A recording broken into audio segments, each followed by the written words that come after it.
Sveiki bičiuliai, taigi ateinančią savaitę, nepalankiausios savaitės dienos būtų, kai mes galim jaus daugiau tokios įtampos, galimi konfliktai, didesnė tikimybė nelaimingiam atsitikimam, avarijom, tai būtų sausio 31 penktadienis, vasario 1 šeštadienis ir vasario 2 sekmadienis. Na ir vidutinės savaitės dienos, kada keičiasi dienos energijos, tai būtų 27 pirmadienis, 28 antradienis, na ir 30 ketvirtadienis. Palankiausia savaitės diena tai išeitų trečiadienis, sausio 29.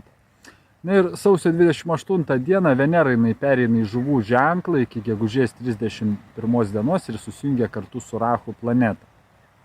Venera susijus su santykiais, su kūrybinė energija, su šeima, na ir tokia sąjunga gali atnešti tam tikrų pokyčių, aišku, iš mūsų kiekvienam, aš apie tai pasidalinsiu mėnesio horoskopuose. Nu, bendrai Venera ir Rahu gali sustiprinti meilės jausmus, ne? Tačiau tuose meilės jausmuose gali trūkti to pasitenkinimo, to džiaugsmo. Ne? Tai būtent Rahu planeta gali, taip sakykime, sugadinti palankę Veneros energiją ir Venera susijus su meilė, o Rahu susijęs ten su slaptais santykiais, su polinkiai visokius tai romanus, slaptus santykius.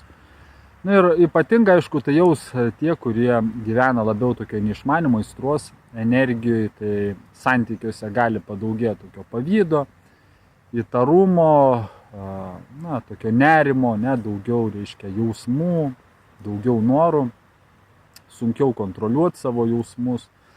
Tai va, dėl to tuo laikotarpiu palankiau skirti daugiau laiko dvasiniai praktikai, na, sakykime taip, kad nukreipti savo dėmesį labiau į aukštesnius tikslus, o ne tik į kūniškus malonumus.